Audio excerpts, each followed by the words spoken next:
Bienvenue, chers téléspectateurs, dans notre récit d'aujourd'hui. Aujourd'hui, nous vous apportons une histoire avec de grands enseignements, des émotions du cœur et un message de vie qui peut vous toucher directement. Assurez-vous de regarder jusqu'à la fin pour ne manquer aucune partie importante de ce récit unique. Avant de commencer, veuillez appuyer sur like dans les commentaires. Mettez le drapeau de votre pays. Partagez cette vidéo pour que d'autres reçoivent ce beau message. Et si vous n'êtes pas encore abonné, assurez-vous d'appuyer sur s'abonner et d'activer la cloche de notification pour être le premier à recevoir nos nouveaux récits à chaque fois que nous publions. Maintenant, installez-vous confortablement, ouvrez votre cœur et commençons notre récit. Il y avait un petit village entouré de grands arbres et de champs verdoyants. Un village qui, de l'extérieur, semblait paisible et joyeux, mais à l'intérieur duquel se cachaient des paroles dures et des cœurs dissimulés derrière des sourires. Dans ce village vivait une femme nommée Bara, une femme d'une quarantaine d'années. Son visage montrait une beauté naturelle, mais ses yeux portaient une tristesse de longue date. Beaucoup de gens la connaissaient comme une veuve qui vivait seule dans une petite maison en terre à la périphérie du village. Des années auparavant, Bizarra avait une vie totalement différente. Elle avait un mari qui l'aimait beaucoup, un homme travailleur et au cœur généreux.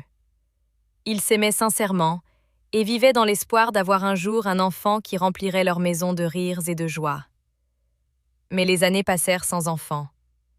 Chaque année, ils allaient voir des guérisseurs. Ils priaient, essayaient chaque méthode qu'on leur indiquait. Mais le ventre de Bizarra restait vide. Peu à peu, les gens du village commencèrent à murmurer. Au début, c'étaient des chuchotements discrets, mais ensuite cela devint des paroles ouvertes. Cette femme a une malédiction. Certains disaient « c'est pour ça qu'elle n'a pas d'enfant ».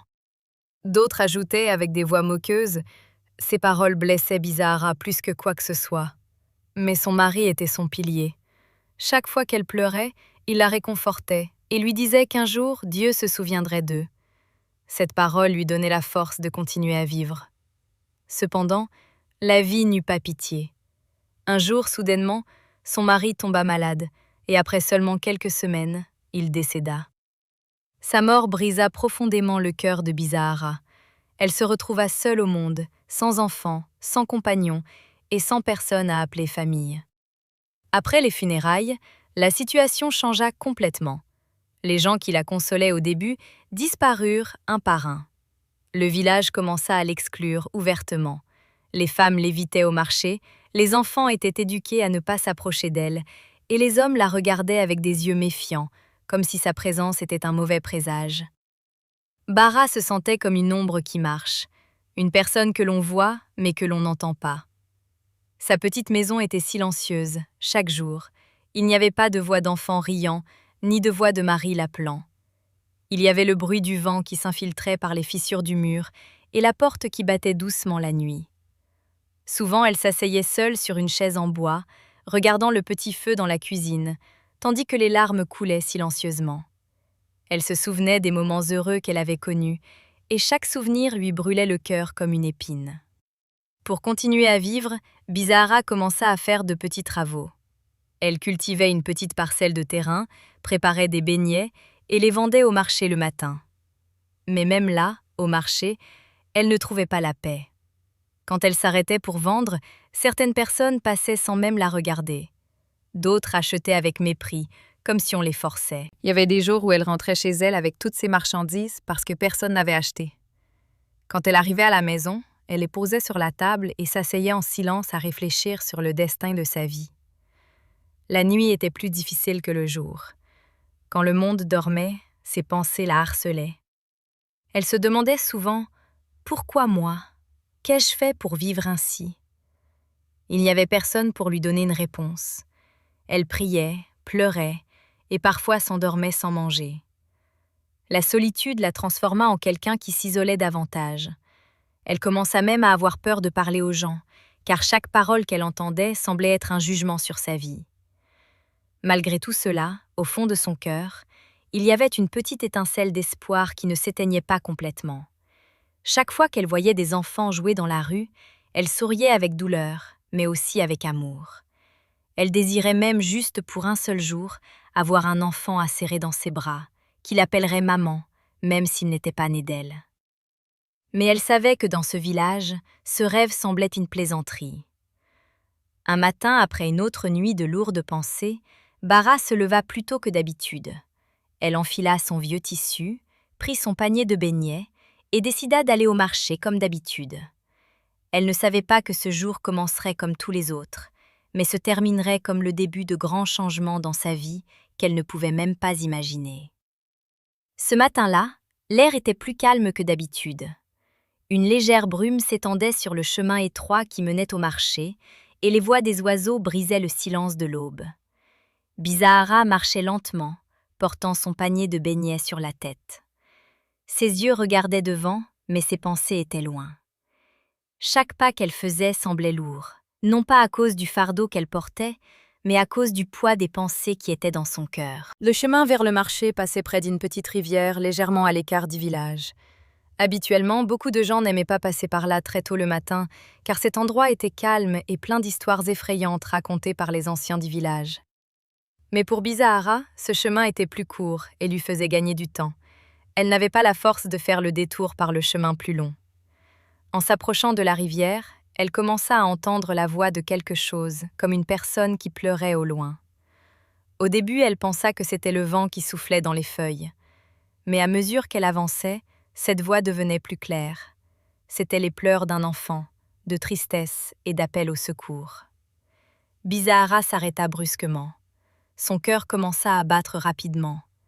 Elle se tourna à gauche et à droite pour vérifier si quelqu'un d'autre avait entendu cette voix, mais il n'y avait personne.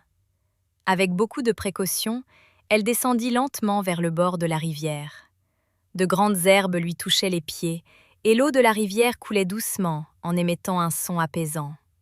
Ses pleurs se faisaient entendre de plus en plus clairement. Quand elle se pencha légèrement pour regarder derrière un grand buisson de bambou, ses yeux s'écarquillèrent d'étonnement et de peur en même temps. Au bord de l'eau, elle vit un petit enfant d'environ 6 ans, les yeux remplis de larmes, les petites mains serrées contre sa poitrine comme s'il avait très froid. Mais ce qui fit que Bizahara n'arrivait même pas à respirer pendant quelques secondes, ce n'étaient pas les pleurs de l'enfant, mais son apparence. De la taille en bas, l'enfant n'avait pas de jambes humaines normales. À la place, il avait une queue de poisson qui brillait de vert et de bleu sous la faible lumière du matin. Bizahara recula d'un pas de peur. Son corps tremblait et son panier faillit tomber. Toutes les histoires de créatures étranges qu'elle avait entendues depuis son enfance lui revinrent en un instant. Elle voulait fuir. Ses pieds lui disaient de fuir, mais son cœur lui disait de ne pas laisser cet enfant pleurer seul. L'enfant la regarda directement dans les yeux et dit d'une petite voix mêlée de sanglots. « S'il vous plaît, aidez-moi, j'ai peur. » Ces paroles pénétrèrent directement dans le cœur de Bizahara. Sa peur diminua légèrement, remplacée par la compassion. Elle réalisa que malgré l'apparence étrange devant elle, se trouvait un petit être qui avait de la douleur et de la peur, comme n'importe quel autre enfant. Elle s'approcha encore plus lentement et s'agenouilla près de lui, mais encore avec précaution. « D'où viens-tu » demanda-t-elle à voix basse. L'enfant ne répondit pas directement. Il continua seulement à pleurer en disant qu'il n'avait nulle part où aller. Ces paroles brisèrent Bizahara. Elle se vit elle-même dans cet être, la solitude, l'exclusion et le manque de quelqu'un à appeler sien. Elle regarda du côté du village avec peur, craignant qu'une personne puisse les voir. Elle savait clairement que si les gens la voyaient avec une créature étrange comme celle-là, ils diraient qu'elle avait des démons ou pratiquait la sorcellerie. Ils lui disaient déjà du mal. Cela leur donnerait une nouvelle raison de la détester davantage. Mais elle savait aussi qu'elle ne pouvait pas laisser cet enfant-là. Son cœur ne le lui permettait pas. Après quelques instants de réflexion rapide et de décision difficile, Bara décida. Elle retira le tissu qu'elle portait par-dessus, le posa sur la partie inférieure du corps de l'enfant pour cacher sa queue, puis elle le souleva soigneusement dans ses bras. L'enfant était étonnamment léger, comme s'il n'avait presque aucun poids. Elle le tint fermement mais doucement, comme une mère portant son enfant pour la première fois. Quand elle se leva, Elle sentit son cœur battre plus vite que d'habitude. Elle avait peur, mais elle ressentit aussi une chaleur étrange dans son cœur. Une sensation qu'elle n'avait pas éprouvée depuis de nombreuses années. C'était la sensation de protéger quelqu'un. La sensation d'avoir une raison de marcher rapidement vers chez elle. Au lieu de continuer vers le marché, elle fit demi-tour et commença à rentrer chez elle rapidement, en s'assurant que personne ne la voyait. Elle ne savait pas ce qui arriverait ensuite, ni ne comprenait quelle créature exactement elle avait prise dans ses bras. Une seule chose qu'elle savait, c'est que pour la première fois depuis très longtemps, elle ne marchait pas seule. Dans ses bras, il y avait une autre vie. Un grand secret qui allait commencer à changer le cours de sa vie progressivement, sans qu'elle s'en rende compte. Bara marchait rapidement vers chez elle en se retournant de temps en temps pour voir si quelqu'un la suivait. Son cœur battait fort, comme s'il pouvait s'entendre hors de sa poitrine. Chaque fois qu'elle voyait quelqu'un au loin sur le chemin, elle changeait de direction ou faisait semblant de réarranger son panier pour que son visage ne soit pas clairement visible. Dans ses bras, cet enfant étrange était silencieux. Ses yeux regardaient Bizahara avec un mélange de peur et d'espoir. Quand ils arrivèrent près de sa petite maison en terre, Bara s'arrêta d'abord dehors devant la porte et écouta s'il y avait quelqu'un à proximité. Le village était encore silencieux. La plupart des gens n'étaient pas encore réveillés et certains continuaient leurs activités dans les champs. Elle ouvrit rapidement la porte et entra à l'intérieur, puis la ferma avec force et mit un bâton de bois comme elle le faisait chaque nuit. À l'intérieur de sa maison, il y avait la lumière du matin et l'odeur du bois qui avait brûlé la nuit précédente. Elle posa doucement l'enfant sur la natte qui était par terre. Maintenant, pour la première fois, elle le regarda bien sans grande peur. L'enfant avait des cheveux doux qui ressemblaient à la couleur de l'eau de mer au soleil. Sa peau était lisse et inhabituelle, et ses yeux étaient grands avec un éclat particulier. Sa queue continuait de briller de vert et de bleu, comme si elle avait sa propre lumière intérieure. Bazahara s'assit près de lui, les mains posées sur ses genoux. Elle ne savait pas par où commencer, ni que faire. « N'aie pas peur », lui dit-elle d'une voix douce, bien que dans son cœur, il restait encore une petite trace de peur. L'enfant hocha légèrement la tête et essuya ses larmes avec une petite main. La faim se voyait sur son visage.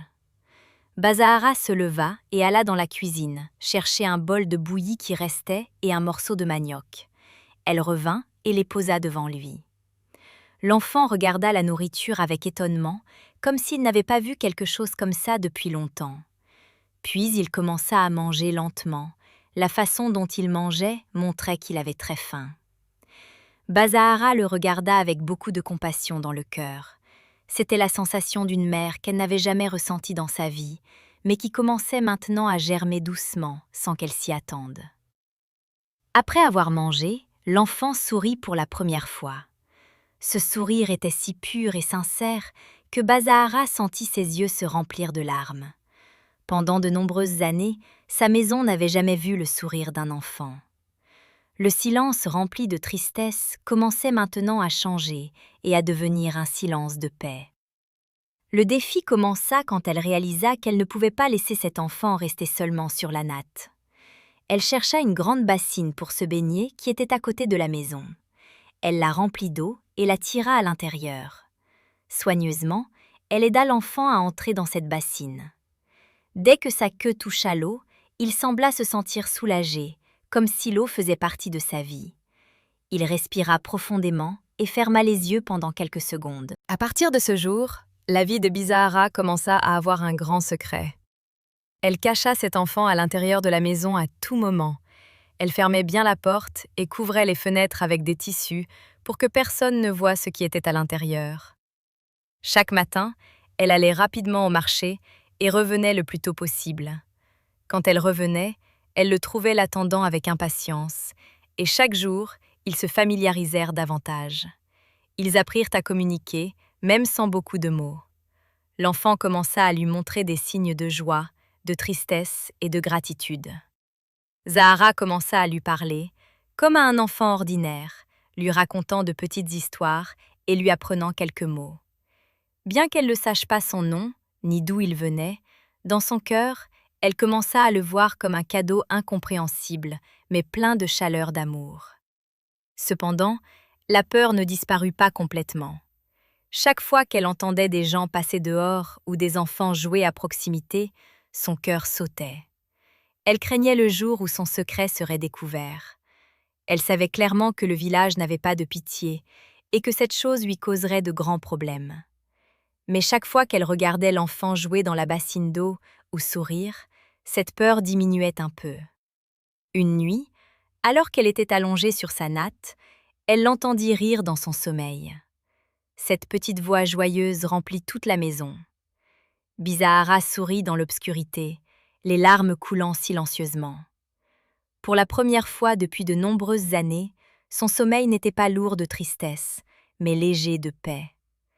Elle ne savait pas ce que le lendemain apporterait, mais elle savait une chose, sa vie n'était plus vide. Dans cette petite maison, il y avait maintenant un secret, mais aussi le début d'un amour qui n'avait jamais existé là auparavant.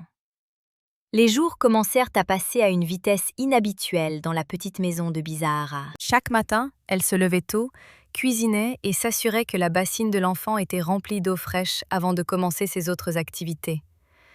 Cet enfant semblait s'adapter à l'environnement intérieur de la maison à une vitesse étonnante. Il commença à rire souvent, à jouer avec les mains dans l'eau et parfois à chanter des sons étranges qui ressemblaient au bruit des vagues de la mer au loin. La maison, qui était silencieuse depuis de nombreuses années, avait maintenant des sons de vie. Cependant, à mesure que les jours passaient, Bizahara commença à remarquer quelque chose d'inhabituel. La queue de l'enfant n'était plus comme le premier jour.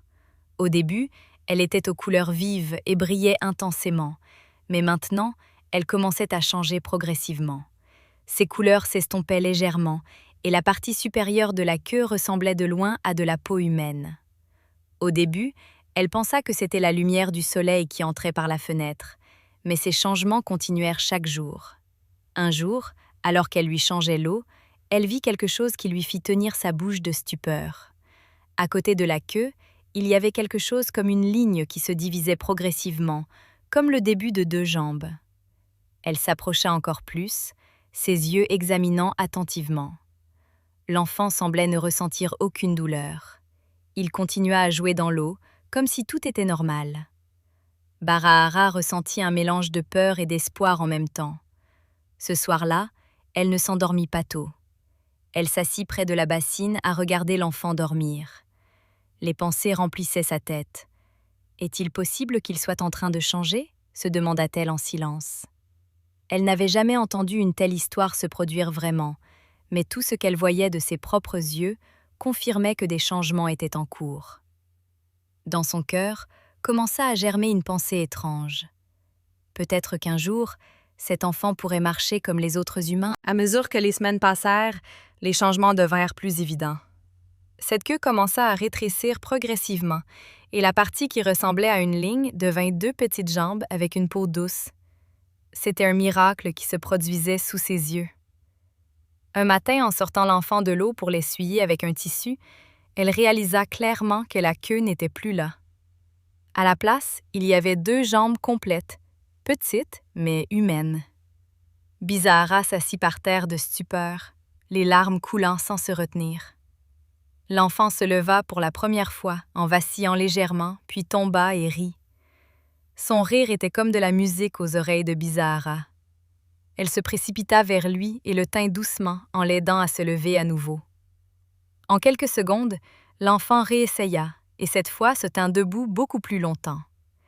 C'était l'un des moments merveilleux et joyeux que Bara n'oublierait jamais. À partir de ce jour, beaucoup de choses commencèrent à changer. Il n'y avait plus besoin de la grande bassine d'eau. L'enfant commença à manger des aliments plus ordinaires et à jouer à l'intérieur de la maison en marchant à petits pas. Bizahara commença à lui apprendre des mots simples, comme « maman »,« eau » et « viens ». Chaque fois qu'il réussissait à prononcer un mot, Bizahara sentait son cœur se remplir d'une joie inexprimable. Cependant, cette joie était mêlée d'une nouvelle peur. Maintenant, l'enfant avait des jambes comme un être humain, mais il était encore un grand secret. Elle se demandait quand elle pourrait lui permettre de sortir dehors pour que les gens découvrent sa réalité. Elle savait que le village avait beaucoup d'yeux et beaucoup de bouches, mais elle réalisa aussi qu'elle ne pouvait pas le cacher indéfiniment. L'enfant avait besoin de voir le ciel, de jouer avec d'autres enfants et d'apprendre la vie normale. Un soir, alors qu'elle était assise à la porte à regarder l'enfant essayer de marcher d'un mur à l'autre, elle ressentit quelque chose de nouveau dans son cœur. Un véritable espoir. Sa maison n'était plus un endroit de tristesse et de silence.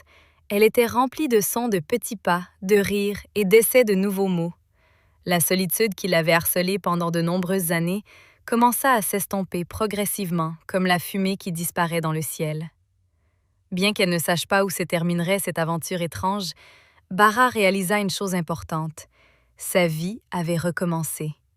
La créature qu'elle avait trouvée au bord de la rivière comme un secret effrayant se transformait maintenant en un enfant ordinaire devant ses yeux. Et dans son cœur, la sensation d'être une mère avait pris racine complètement. Elle ne le voyait plus comme une créature étrange, elle le voyait comme son enfant. La lumière qui avait commencé à briller dans l'obscurité de sa vie. Après ces grands changements, la vie à l'intérieur de la maison de Bizahara reçut une nouvelle lumière qui n'avait jamais existé là auparavant. L'enfant marchait maintenant de mieux en mieux, chaque jour. Il apprit à tenir des objets, à ouvrir la petite porte intérieure et parfois à courir à petits pas en riant. Le son de ses rires était comme de la musique qui brisait le silence de cette maison, habituée à la tristesse depuis de nombreuses années. Biara commença à sentir que finalement, son cœur avait obtenu ce qu'il désirait depuis longtemps, la présence d'un enfant. Cependant, une question la tourmentait encore chaque jour. Comment l'appellerait-elle?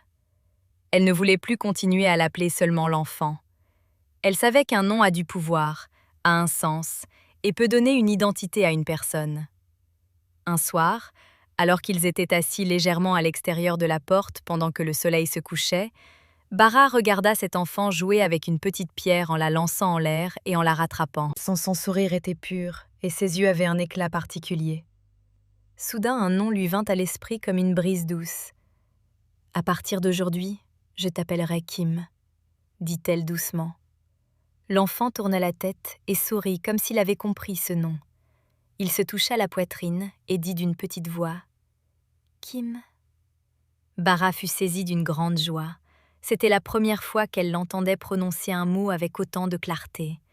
Depuis ce jour, ce nom resta. Cette maison n'avait plus de voix de tristesse. Elle avait la voix d'une mère appelant son enfant. « Kim, viens ici » ou « Kim, mange ». À mesure que les jours continuaient à passer, Bara commença à voir d'autres changements inhabituels. Sa chance commença à changer progressivement. Chaque fois qu'elle allait au marché vendre des beignets, ils se vendaient beaucoup plus tôt que d'habitude. Les gens qui ne s'occupaient pas d'elle autrefois commençaient maintenant à s'arrêter à son étal et à acheter en grande quantité. Certains même la complimentaient. « Aujourd'hui, tes beignets sont vraiment délicieux. » Bara était étonnée, car ses recettes étaient les mêmes qu'elle utilisait depuis toutes ces années. À la maison aussi, les choses changeaient. Un jour, alors qu'elle balayait sa chambre, elle vit une petite pièce de monnaie près de la porte. Elle pensa qu'elle l'avait peut-être fait tomber autrefois. Un autre jour, elle en vit une autre près de la fenêtre. Progressivement, les pièces de monnaie commencèrent à apparaître de temps en temps. Pas beaucoup, mais suffisamment pour l'aider à acheter des choses essentielles. Elle ne comprenait pas d'où elles venaient, mais chaque fois qu'elle regardait Kim, il souriait simplement ou jouait sans s'en préoccuper. La nourriture ne se terminait plus tôt comme autrefois. Tout ce qu'elle cuisinait suffisait jusqu'au lendemain. Parfois, quand les voisins passaient, ils sentaient la bonne odeur de cuisine et s'étonnaient en se demandant intérieurement pourquoi la maison de Bizahara avait commencé à avoir une bonne odeur de cuisine chaque jour. Alors qu'autrefois elle était silencieuse et froide, mais personne n'osait lui demander directement. Kim semblait aussi avoir une intelligence très rapide. Il apprenait de nouveaux mots en peu de temps et était extrêmement vif. Quand il jouait à l'intérieur de la maison, souvent des objets qui avaient été perdus réapparaissaient comme s'ils avaient été bien rangés. Une casserole qui était abîmée commença à briller après avoir seulement été lavée à l'eau. Les petites choses commencèrent à changer et à s'améliorer. Une chose qui étonnait Bizahara, mais qui la réjouissait aussi. Cependant, malgré ces bons changements, Bara continua à cacher Kim à l'intérieur de la maison. Elle savait qu'un jour elle serait obligée de le faire sortir, mais elle n'était pas encore prête. Elle craignait encore les bouches des gens et leur jugement. Elle désirait que Kim continue d'abord à grandir et à paraître davantage comme un enfant ordinaire, avant de rencontrer les regards du village. Une nuit, alors qu'ils étaient assis près d'une petite lampe à pétrole, Kim s'approcha de Bizahara et l'embrassa soudainement. Il n'avait jamais fait ça auparavant. Ses petits bras l'entourèrent au cou et sa tête se reposa sur son épaule. Bizahara sentit les larmes la remplir. Elle l'embrassa fort en sentant la chaleur d'un véritable amour. C'était la sensation qu'elle avait attendue toute sa vie sans le savoir. À partir de là, Bara ne voyait plus Kim comme un secret ou une créature étrange. Elle le voyait comme son véritable enfant. Et à mesure que les jours avançaient, elle découvrit une chose très importante. Depuis que Kim était entré dans sa vie, sa tristesse diminuait, et à la place, la chance et la joie augmentaient progressivement. Elle ne savait pas la raison complète, mais dans son cœur, elle croyait que l'arrivée de Kim n'était pas une mauvaise chance. Il y avait quelque chose de plus grand qui commençait à se construire. Quelque chose qui allait changer sa vie pour toujours. À mesure que les mois passèrent, les changements dans la vie de Bizahara n'étaient plus petits comme au début. Maintenant, ils étaient clairement visibles. Son commerce de beignets se développait à une vitesse étonnante. Elle commença à se lever à l'aube pour préparer plus de beignets que d'habitude, et chaque jour, il se vendait tôt. Les gens qui passaient autrefois sans la saluer l'appelaient maintenant par son nom, lui demandaient des nouvelles, et même lui disaient des paroles de compliment. Bizahara elle-même était étonnée, car elle était la même personne, mais la vie semblait se tourner vers elle brusquement. Avec l'argent qu'elle gagnait, elle commença à améliorer sa maison petit à petit. Elle acheta une nouvelle tôle pour le toit, changea la vieille porte qui battait à chaque coup de vent et peignit le mur d'une couleur claire qui rendait la pièce lumineuse. Cette petite maison en terre commença à se transformer en un endroit attrayant. Les gens, quand ils passaient sur le chemin, tournaient la tête pour regarder, se demandant silencieusement ce qui se passait. À l'intérieur de la maison, Kim continuait à grandir, heureux et en bonne santé. C'était un enfant au caractère doux, mais aussi très intelligent. Il apprit à compter vite, à connaître les noms des objets et même à aider Bizahara à ranger les choses à l'intérieur de la maison. Parfois, il semblait être un enfant tout à fait ordinaire, mais il y avait de rares moments où il montrait quelque chose d'un peu étrange, comme savoir quelque chose avant que cela arrive ou trouver quelque chose de perdu sans chercher longtemps. Barahara voyait ces choses mais n'en parlait à personne. Elle les gardait dans son cœur comme un autre secret. Finalement, le jour qui lui faisait peur depuis longtemps arriva. Elle réalisa qu'elle ne pouvait pas continuer à cacher Kim indéfiniment. L'enfant avait besoin de voir le monde extérieur, de jouer avec d'autres enfants et d'apprendre la vie sociale ordinaire. Un matin, après avoir prié silencieusement et demandé un cœur courageux, Barahara habilla Kim de vêtements propres qu'elle lui avait achetés au marché, une petite chemise bleue et un pantalon noir. Elle le regarda attentivement pour s'assurer qu'il n'y avait rien d'inhabituel chez lui. Il ressemblait à n'importe quel autre enfant. Quand ils sortirent dehors pour la première fois, le cœur de Bizahara battait rapidement comme un tambour. Elle sentait que les yeux de chaque personne les regarderaient, mais étonnamment, personne ne cria ni ne montra une grande surprise. Quelques enfants qui jouaient à proximité les regardèrent un moment, puis l'un d'eux s'approcha de Kim et lui dit « Viens jouer ».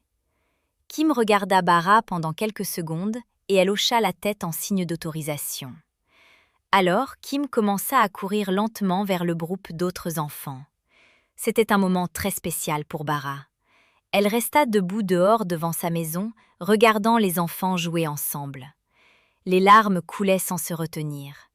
Elle n'avait jamais pensé qu'elle vivrait le jour où elle verrait l'enfant qu'elle appelait sien jouer librement sous le soleil. Les gens qui passaient regardèrent Kim et certains lui demandèrent « C'est ton enfant ?» Bizahara hésita une seconde, puis dit d'une voix douce mais assurée « Oui ». Ce mot lui apporta plus de chaleur dans le cœur que n'importe quoi d'autre.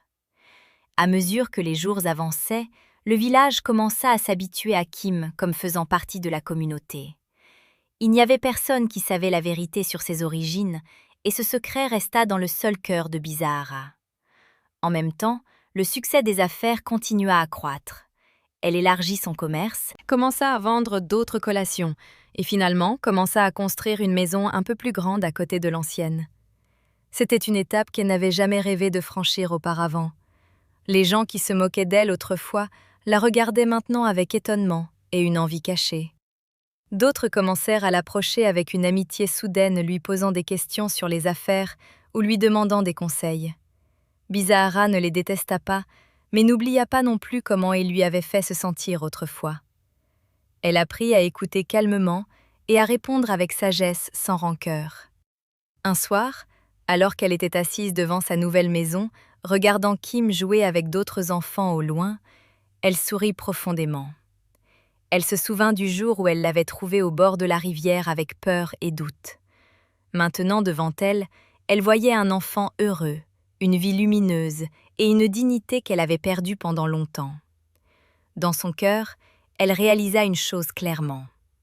L'arrivée de Kim n'était pas seulement un changement dans sa vie, mais c'était le début d'une bénédiction qui était maintenant visible aux yeux de tout le monde. Quelques années passèrent rapidement, comme si c'était une brise douce soufflant sans être entendue. En cette période, la vie de Bizahara avait complètement changé, au point qu'une personne qui ne la connaissait pas autrefois ne pourrait pas imaginer qu'elle avait vécu dans une petite maison en terre à la périphérie du village. Maintenant, elle vivait dans une grande maison, avec de larges fenêtres et un beau jardin entouré de fleurs de toutes les couleurs. Tous ceux qui passaient voyaient ces changements et s'étonnaient. Mais peu savaient que le voyage qui l'avait amené là était rempli de larmes, de solitude et de grandes souffrances. Kim avait aussi grandi et était devenu un enfant intelligent et plein d'amour. Il était aimé de ses camarades, et même les adultes le voyaient comme un enfant respectueux et poli. Chaque fois qu'il passait dans le village, il saluait les gens avec son sourire habituel qui avait un éclat particulier. Personne ne pensait que cet enfant avait jadis été un secret caché à l'intérieur de la maison de Bara. Chaque jour qui passait, il semblait être une partie tout à fait normale du village. Le succès des affaires continua à augmenter. Son commerce était devenu de plus en plus grand. Elle commença à vendre de nombreux produits et même à aider d'autres femmes à créer de petites entreprises. Progressivement, elle devint une personne respectée dans le village. Ceux qui s'étaient moqués d'elle l'avaient exclue et l'avaient appelée maudite étaient maintenant les premiers à la rejoindre avec humilité. D'autres lui apportaient de petits cadeaux, lui demandant des conseils ou une aide financière. La vie avait tourné une toute nouvelle page.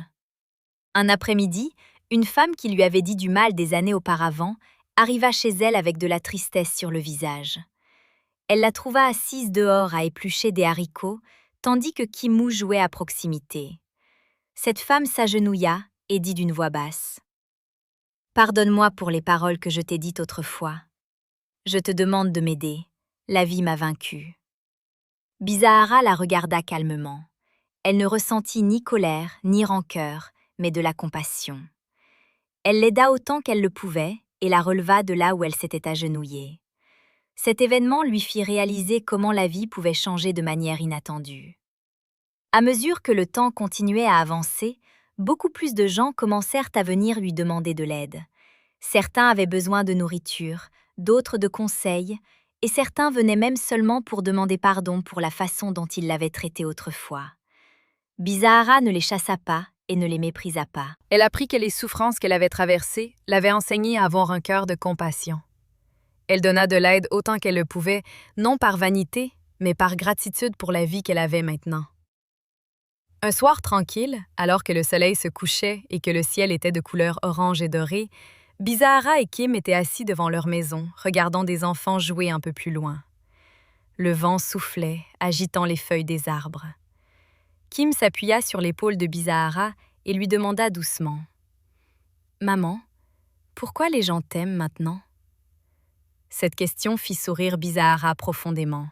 Elle lui prit la main et dit : « La vie change, mon enfant. Parfois, les gens ne voient pas ta valeur jusqu'à ce que le temps passe. Mais l'important est de ne pas changer ton cœur. » Kim hocha la tête, comme s'il avait compris, puis l'embrassa. Cet embrassement était la réponse à toutes les souffrances qu'elle avait traversées. Quand la nuit tomba et que les étoiles commencèrent à briller dans le ciel, Bara s'assit dans son lit à réfléchir sur tout son voyage. Elle se souvint du jour où elle pleurait seule dans sa vieille maison, se sentant sans valeur et sans espoir. Puis elle se souvint du jour où elle avait trouvé Kim au bord de la rivière, un jour dont elle ne savait pas ce qu'il apporterait. Maintenant, Elle comprenait que cet événement était le début d'un miracle qu'elle n'avait jamais espéré. Sa vie n'était pas seulement remplie de richesses matérielles, mais aussi de richesses d'amour, de dignité et de joie. Kim n'était pas seulement un enfant qui lui avait apporté des bénédictions, mais il était la lumière qui lui avait montré le sens du véritable amour et du courage du cœur. Les gens du village apprirent une leçon importante à travers elle, que mépriser quelqu'un aujourd'hui ne peut pas savoir ce que sera son lendemain. Et ainsi, l'histoire de Bisahara devint une leçon racontée dans le village de génération en génération. Une leçon que la bonté secrète peut apporter de grandes bénédictions et que la personne méprisée aujourd'hui peut être l'aide de beaucoup demain. Dans sa maison lumineuse et pleine de rire, Bara vécut en paix, sachant que la solitude qu'elle avait ressentie autrefois n'était pas la fin de sa vie, mais c'était le début d'un voyage qui l'avait conduite vers le bonheur qu'elle désirait dans son cœur depuis longtemps.